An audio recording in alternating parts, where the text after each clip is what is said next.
Assalamualaikum warahmatullahi wabarakatuh. Shalom, Om Swastiastu, Namo Buddhaya, salam kebajikan, salam sejahtera bagi kita semua. Apa kabar mahasiswa dan mahasiswi Universitas Bina Sarana Informatika? Alhamdulillahirrabbilalamin, senang sekali saya Robikal Muntaha Meliala menjumpai Anda kembali di semester baru pada mata kuliah online journalism. Dan pada mata kuliah online journalism ini ada beberapa informasi tentang peraturan pembelajaran di kelas yang perlu Anda ketahui. Di antaranya adalah sebagai berikut. Ini adalah kontak saya dan juga portal pribadi saya. Anda dapat menghubungi saya terkait tugas pada nomor HP dan email terkait. Dan peraturan pembelajaran di kelas yang saya akan jelaskan yang pertama adalah toleransi terlambat datang ke kelas hanya 30 menit. Jadi jika Anda datang telat lebih dari 30 menit, maka pintu kelas akan dikunci. Yang selanjutnya, pengumpulan tugas harus tepat waktu. Telat mengumpulkan tugas mendapat pengurangan nilai sesuai porsinya. Yang ketiga, mahasiswa dan mahasiswi tidak diperbolehkan masuk ke dalam kelas dengan menggunakan sendal jepit atau sendal wedges bagi mahasiswa yang terlihat jempol dan jari kaki lainnya. Gunakan sepatu tertutup dan sopan, kecuali ada alasan medis lain terkait luka di kaki atau jempol yang bersangkutan. Bagi mahasiswa yang berhalangan hadir di kelas dan berkeinginan untuk tetap dianggap hadir oleh dosen pengampu, maka mohon lampirkan surat keterangan dokter karena sakit atau surat keterangan resmi lain yang menunjukkan alasan ketidakhadiran Anda dengan jelas, ataupun surat keterangan dari kampus yang menyatakan bahwa Anda mewakili kampus untuk pertemuan lomba nasional ataupun lomba internasional. Peraturan pembelajaran selanjutnya adalah dilarang kelas untuk memanipulasi kehadiran teman lain di kelas, seperti berusaha masuk dengan akun teman lain yang sebenarnya tidak hadir di kelas dan merevisinya menjadi hadir.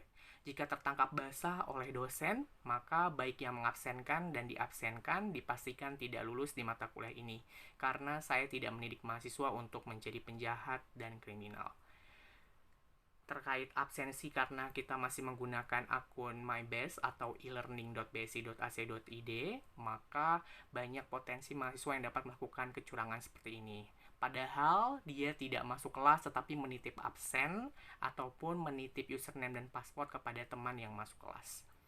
Selanjutnya, ketua kelas bertanggung jawab dalam pengumpulan tugas teman-teman sekelas untuk dikolektifkan secara keseluruhan dan meneruskan ke email saya sebagai dosen di robikal.rtl@bsi.ac.id.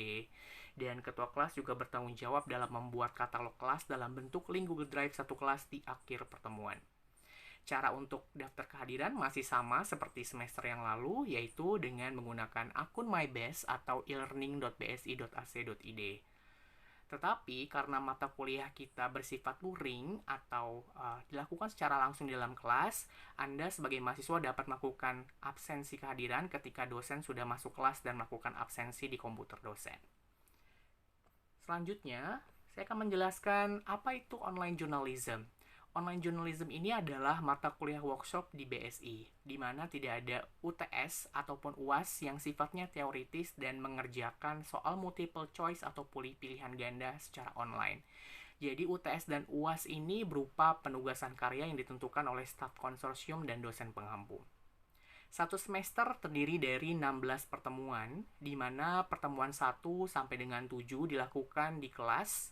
Pertemuan 8 merupakan pengumpulan tugas UTS yang dilakukan secara online. Jadi kita tidak hadir di kelas, tetapi Anda tetap mengumpulkan tugas secara online di laman MyBest.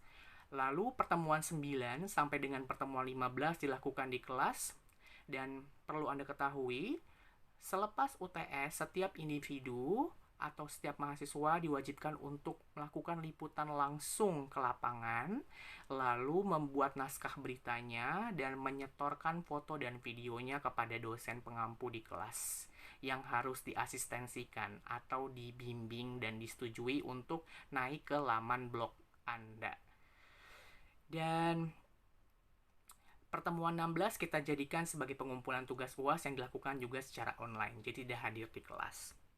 Selanjutnya, mata kuliah ini merupakan mata kuliah dengan syarat kelulusan minimal nilai C. Jika mendapat nilai D, maka harus melakukan HAIR.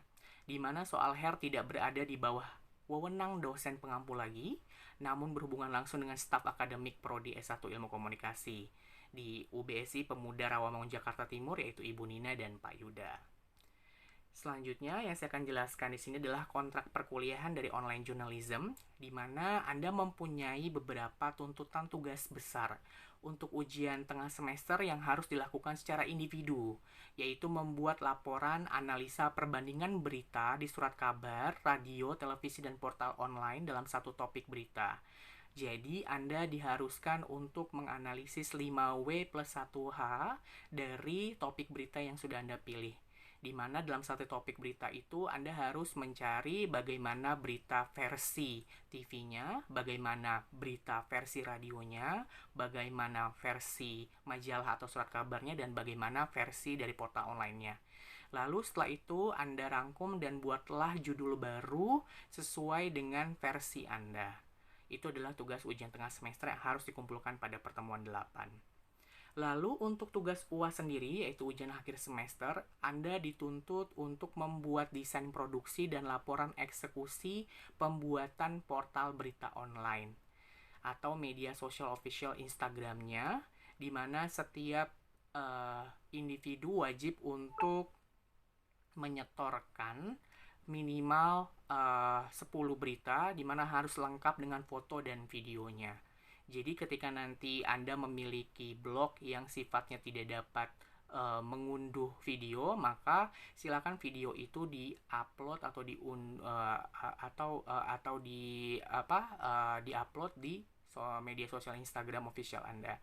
Contohnya nanti saya akan lampirkan, dan seperti yang sudah saya tulis di PPT ini, ada beberapa contoh dari karya mahasiswa sebelumnya, yaitu di Instagram @annews.com official, ataupun di blognya redaksimenit.blogspot.com. Selanjutnya, untuk mengawali pertemuan pertama ini, saya akan menjelaskan bahwa ketika kita ingin membuat suatu berita, maka tidak akan lepas dari unsur berita. Apa saja unsur berita itu? Unsur berita itu terdiri dari what, yang menyatakan apa yang sebenarnya terjadi, who, siapa saja yang terlibat dalam peristiwa itu dan siapa saja yang menjadi narasumber dalam berita itu, where, di mana peristiwa itu terjadi, when, kapan peristiwa itu terjadi, why, mengapa peristiwa itu terjadi dan penyebab peristiwa itu terjadi apa, dan how, bagaimana peristiwa itu terjadi dan bagaimana kronologis peristiwa itu terjadi dan proses kegiatan itu terjadi.